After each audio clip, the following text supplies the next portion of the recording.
Before we start, I'd like you to know that I'm not going to try to tell you how to live your life. That's none of my business, nor is it anybody else's business. That's your business. Nor is this Lead the Field program a collection of pleasantries, platitudes, or Pollyanna. It is a summation of more than 20 years of research on one subject, and that is, why do some people do so well in life, while so many more do not? And the first thing let's talk about is the magic word. The experts call it the most important word as far as the results we get from life are concerned in this or any other language. And that word is attitude. It is our attitude toward life which will determine life's attitude toward us. Let's face the fact honestly that we shape our own lives, and the shapes of them will be determined by our attitudes. A person with a poor attitude toward learning, for example, isn't going to learn much until he changes his attitude. If we take the attitude that we cannot do something, we generally will not do it. An attitude of failure, and we're whipped before we start. So we know then that what we receive from life, what we accomplish or fail to accomplish, is due in large measure to our overall attitude. William James of Harvard University put it this way: "The greatest discovery of my generation is that human beings can alter their lives by altering their attitudes of mind."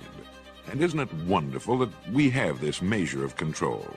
Before we start talking about our attitude toward the world, let's talk about our attitude toward ourselves, since it is the attitude we take toward ourselves which determines our attitude toward the world. Now, right here we come to a rather strange fact.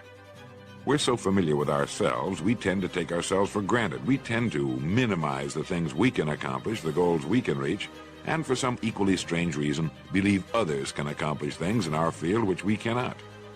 There are literally millions of human beings living narrow, darkened, frustrated lives, living defensively, simply because they take a defensive, doubtful attitude toward themselves, and as a result, toward life in general.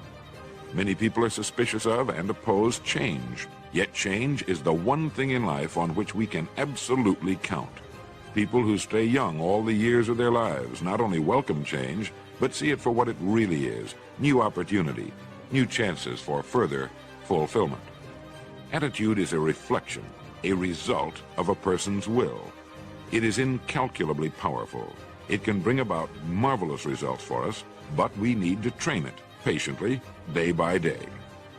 Now let's talk about the attitudes of people who are successful. The top 5% of the people who go sailing through life from one success to another, and who, even when they fail at something, shrug it off and head right out again.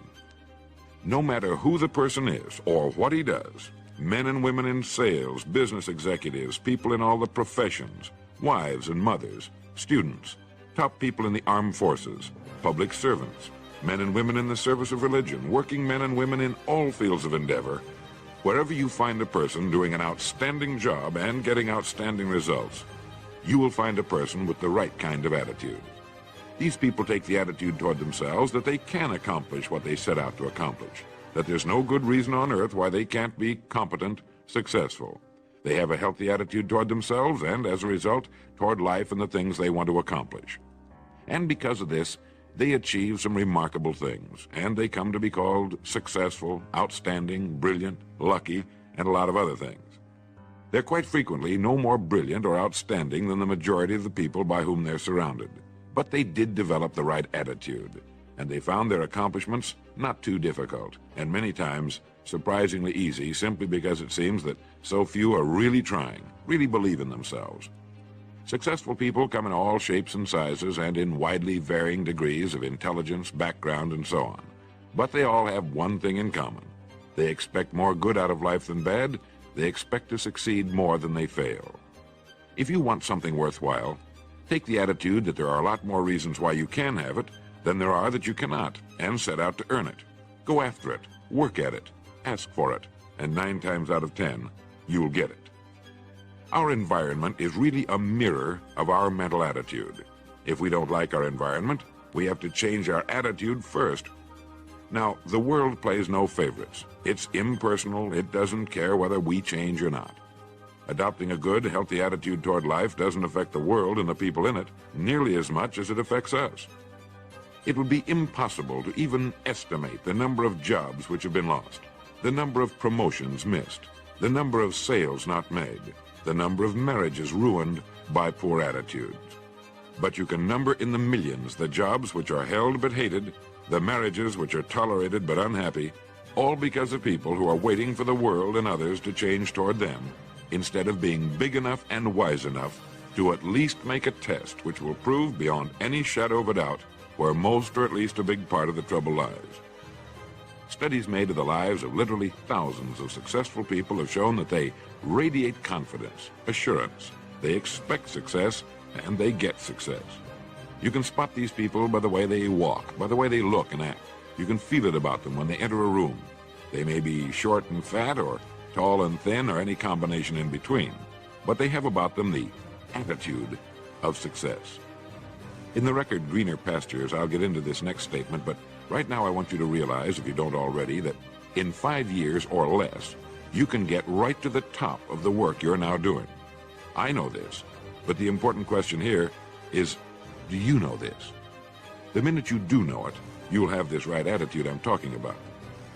The easiest and most effective means of forming a good attitude habit is to begin to act as though you have a good, positive, expectant attitude toward life. That's right. Begin right now to walk, act, and look as though you belong to this group. If you're already in the top 5%, you'll know what I mean. If you've never tried it, you'll be amazed at what happens. Actions trigger feelings, just as feelings trigger actions. Now, let me tell you of a little test you can make which will prove beyond any shadow of a doubt that a good attitude can change a person's life as dramatically as walking from a darkened room into the bright, clear light of day. Not long ago, I read a line which went, "Life is dull only to dull people." This is true, but it also could have read, "Life is interesting only to interesting people," or "Life is successful only to successful people." And what I'm trying to say is that you must first become, mentally, from an attitude standpoint, that which you wish to achieve. A famous restaurateur was being interviewed by a reporter who asked, "When did you become successful?" And he replied, "I was successful when I was sleeping on park benches, because I knew what I wanted to do and that I would do it."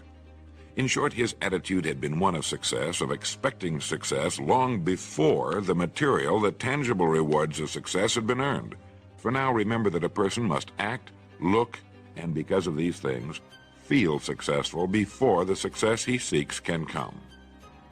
Chances are you know people who seem to be what others call lucky. All kinds of good and wonderful things seem to happen to them, and they give the impression of happily sailing through life, having a wonderful time, and getting more accomplished in a year than most people do in 5. This has been figured out fairly scientifically, and if anyone will conscientiously go about the test I'm going to recommend, and stay with it every day for the next 30 days without fail, that person can join this small, happy, and extremely productive group of people. He'll find himself becoming lucky, as they say, and most of his problems will pretty well take care of themselves. Of this you can be sure. The results will be nothing short of amazing. Now, it makes no difference how good a person's attitude has been in the past. Anything can be improved upon, and it's the small refinements upon something already good that makes it great. So here's the test. For the next 30 days, act toward the world, everything and everyone with whom you come in contact, with the attitude which represents the kind of results you want to achieve. That is, if the result you want is more success in what you're doing, act as though you are already in possession of the success you seek. If you want others to treat you with admiration and respect, treat others with admiration and respect first. Have you ever stopped to think of this? Every human being on Earth is the most important human being on Earth as far as he or she is concerned. You may never get anyone to admit it, but it's a fact. So for the next 30 days, treat every person with whom you come in contact as the most important person on Earth, remembering as you do so that as far as that person is concerned, he is. Now, the reason I say treat everyone in this fashion is mainly because this is the way human beings ought to treat each other, and because it will help you form a habit that will bring you amazing and delightful results for the rest of your life. Have you ever noticed that the higher you go in any organization of value, the nicer the people seem to become? You see, the bigger the person, the easier it is to talk to him, to get along with him, to do business with him. Do you know why? It's because he's got a good attitude, and people with the best attitudes just naturally gravitate toward the top. So for 30 days, act toward others and the world at large in exactly the same manner you want the world and others to act toward you. Treat your wife or husband as the person he or she really is, the most important person in your life. The same with the children. Carry out into the world each morning for 30 days the kind of attitude you would have if you were the most successful human being on earth. And notice how it quickly develops into an habitual attitude. When a person does this, he should realize he has already placed himself on the road to what he seeks. He is right now in the top 5% of the people in this or any other country. He has prepared the ground and planted the seed. He has made of himself a magnet, an embodiment of that which he seeks. Before metal can be cast into a desired shape, the mold, the expectant receptacle, must first be fashioned. Before a building can be erected, the excavation must be made and the foundation laid. And before a person can achieve the kind of life he wants, he must become that kind of individual. He must think, act, talk, walk, and conduct himself in all of his affairs as would the person he wishes to become. He is then actually that person, and the things that person would have and do will naturally come to him. Almost immediately, a change will be noticed. Irritations that used to frustrate and annoy disappear. When some less informed individual gives you a bad time, stay on the track. When someone cuts in front of you with his car or acts in any other manner that shows his ignorance and lack of courtesy, don't permit yourself to drop to his level. Pity him, for that's what he really deserves. That's the very group a person doesn't want to belong to. And if he acts like them, well, let's face it, he belongs with them.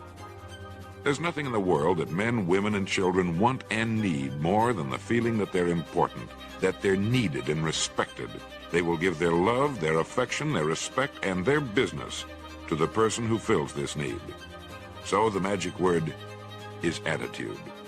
And in summing up, a few points to keep in mind. 1. It is our attitude at the beginning of a task which, more than anything else, will affect its successful outcome. 2. It is our attitude toward life which determines life's attitude toward us. 3. We are interdependent. It is impossible to succeed without others. And it is our attitude toward others which will determine their attitude toward us. 4. Before a person can achieve the kind of life he wants, he must become that kind of individual. He must think, act, talk, walk, and conduct himself in all of his affairs as would the person he wishes to become. 5. The higher you go in any organization of value, the better will be the attitudes you will find. 6. Your mind can hold only one thought at a time, and since there's nothing at all to be gained by being negative, be positive. 7. The deepest craving of human beings is to be needed, to feel important, to be appreciated. Give it to them, and they'll return it to you. 8. Look for the best in new ideas. As someone said, I've never met a person I couldn't learn something from. 9. Don't waste valuable time broadcasting personal problems. It probably won't help you. It cannot help others. 10. Don't talk about your health unless it's good. 11. Radiate the attitude of well-being, of confidence, of a person who knows where he's going. This will inspire those around you, and you'll find good things will begin happening to you. And 12, lastly, for the next 30 days, treat everyone with whom you come in contact as the most important person on earth. If you'll do this for 30 days, you'll do it for the rest of your life. Remember the words of Walter Dill Scott of Northwestern University. Success or failure in any undertaking is caused more by the mental attitude even than by mental capacities.